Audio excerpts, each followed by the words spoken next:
Y entonces, continuando con nuestro tema de repaso general, los linfocitos B naïf abandonan la médula ósea donde son originarios, ¿verdad? Después del proceso de eritropoyesis, y salen expresando la IgM en sus membranas celulares. Cuando salen de este nicho de la médula ósea y empiezan a circular, empiezan además de la IgM a expresar IgD, pero siguen siendo aún naïf. Salen entonces a circulación y llegan a los ganglios. Los linfocitos son ahí en los centros germinales activados por el antígeno y por el linfocito de la población Th1. Y entonces esto se da en los folículos primarios de los ganglios linfáticos, cuya estructura también ya hemos estudiado. Seguidamente a esta activación, los linfocitos, ¿verdad? Habíamos visto el modelo de los varios estímulos para activarlos. Los linfocitos B empiezan a migrar ya activados a la zona oscura o DZ del inglés dark zone de los centros germinales. Y entonces ahí en estas zonas oscuras se da una proliferación clonal y decimos que se han transformado en centroblastos, que sufren hipermutación, es decir, pueden cambiar los niveles de sensibilidad al antígeno y también pueden sufrir un switching o cambio de clase y expresar otro tipo de IgM, sobre todo en lo que se refiere al cambio en la cadena pesada, para tener ahí diferentes funcionalidades biológicas en presencia de las citoquinas. Estos cambios se dan en presencia de las citoquinas. Entonces aquí tenemos el linfocito en circulación que todavía es naïf con IgD e IgM, pero aquí tenemos la activación de este linfocito B por el linfocito T. Y entonces los centroblastos, ¿verdad? Pasan a la zona clara o LZ, Light Zone, del centro germinal. Ahí se convierten en centrocitos. Estos centrocitos son expuestos al antígeno presentado por las células dendríticas foliculares. Recuerden que los linfocitos no solo interactúan con los linfocitos T, sino que los linfocitos B pueden interactuar con el antígeno y con células presentadoras. Entonces estos centrocitos, si presentan poca afinidad por el antígeno, sufren apoptosis. Tienen que tener buena receptividad, aunque si ellos tienen poca sensibilidad al antígeno, son señalizados para que sufran pues apoptosis. Y si tienen una buena afinidad, ¿verdad? Entonces van a sufrir selección, ¿verdad? Y pueden originar tanto células de memoria como células plasmablásticas, que van a dar origen a las células plasmáticas cuando salen del centro germinal, ¿verdad? Como estamos viendo aquí el folículo, este folículo, que es acá uno de tantos folículos del ganglio, que tiene una zona oscura y una zona clara. Entonces vean cómo los centroblastos salen de la zona oscura, se convierten en centrocitos y ahí son seleccionados. Y pueden dar origen, bueno, empiezan a proliferar y entonces ellos pueden dar origen tanto a células de memoria como a plasmablastos que salen del ganglio y se transforman en células plasmáticas, ¿verdad? Que pueden ya liberar gran cantidad del anticuerpo específico. Los centrocitos que sobreviven pasan a la zona clara del centro germinal, ¿verdad? Y presentan el antígeno entonces a los THs. En el contexto del complejo mayor de histocompatibilidad tipo óseo, el antígeno es reconocido, entonces señaliza al linfocito B para que se diferencie en una célula plasmática o en una célula B de memoria. Eso es lo que vemos acá en los esquemitas, ¿verdad? Entonces el linfocito tiene que entrar naïf a la zona oscura, se transforma en centroblasto en el proceso original de proliferación y luego en centrocito pasando a la zona clara. Y entonces en la zona clara del centro germinal terminan de recibir estímulos para poder transformarse en células de memoria o células plasmablásticas. Las células plasmáticas entonces van a generar anticuerpos y esos anticuerpos en circulación son los que opsonizan y neutralizan a un virus, por ejemplo, o opsonizan a un antígeno. Recuerden que la palabra neutralizar un virus significa que es unido por anticuerpos y el virus no puede unirse a los receptores celulares, entonces el virus se pierde y no puede cumplir con su ciclo biológico.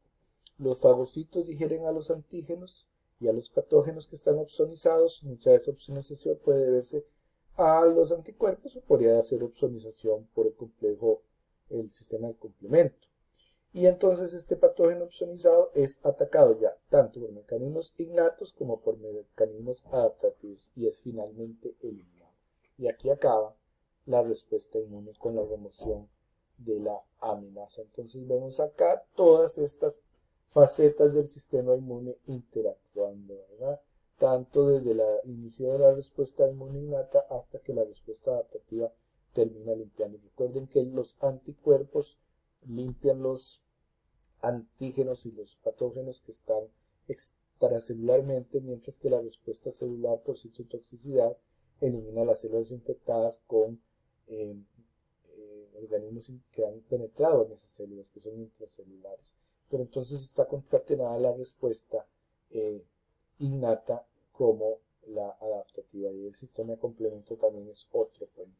Aunque no lo vamos a ver con mucha especificidad, vean que todas estas líneas llevan a la especialización de las diferentes poblaciones de linfocitos mediante la activación, porque el linfocito está naif y tiene que ser activado para seguir en una u otra línea y formar una u otra población, llámese TH1, TH2, TH17, T-Rex, los que ustedes quieran. Aquí hay una vía de diferenciación para los linfocitos tipo T1 y aquí para los linfocitos T2, y vean que en mucho intervienen los factores de transcripción, que son específicos para activar ciertos genes diana que van a dar cierta línea celular o cierta población o otra línea poblacional. Vean que, por ejemplo, para el caso de la diferenciación de los linfocitos T sub 0 a TH1, para hacer TH1, es importantísimo el factor de transcripción STAT4. Mientras que vemos otros stats para la diferenciación de los linfocitos de tipo 2, ¿verdad? Como el STAT5, por ejemplo. Entonces, estos diferentes factores de transcripción van a ser activados también dependiendo de las citoquinas que llegan a coactivar a estas células. Entonces es todo un marco bioquímico el que decide hacia cuál línea de especialización vamos a ir, sí o no. Vean que, por ejemplo, en la presencia de interleuquina 12 y STAT4 y TBET, estos dos factores son muy importantes de transcripción para que tengamos un TH1. Mientras que STAT6, también STAT5, GATA3 son muy importantes para tener TH2. STAT3 y ROR gamma T, que también ya lo habíamos mencionado en otra clase, para TH17. Y el factor muy importante, muy interesante, el FOXP3, para tener un linfocito TREG regulatorio. Eso también lo habíamos analizado en otra parte del curso.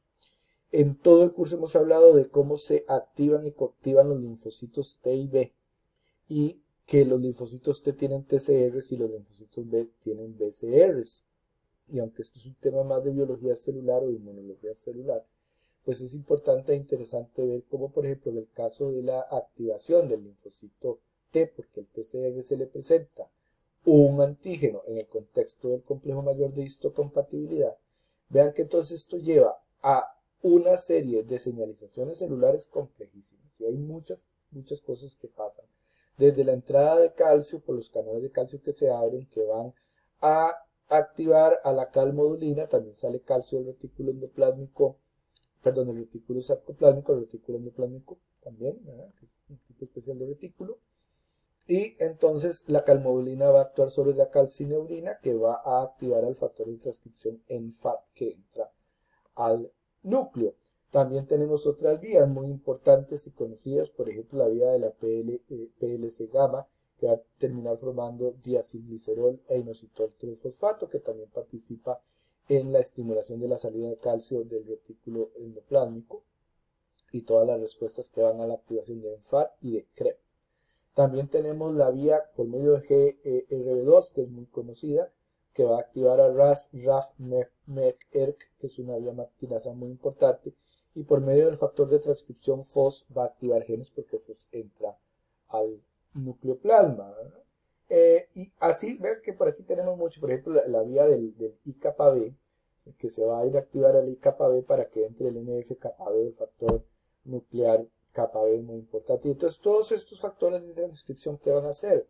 Van a hacer que se transcriban, se activen genes que van desde transportadores de aminoácidos hasta genes de enzimas implicadas en la regulación del metabolismo, en la regulación de la bioquímica de los nutrientes, de la biosíntesis de polaminas, para que se active el linfocito. Entonces decimos que el linfocito T se ha activado.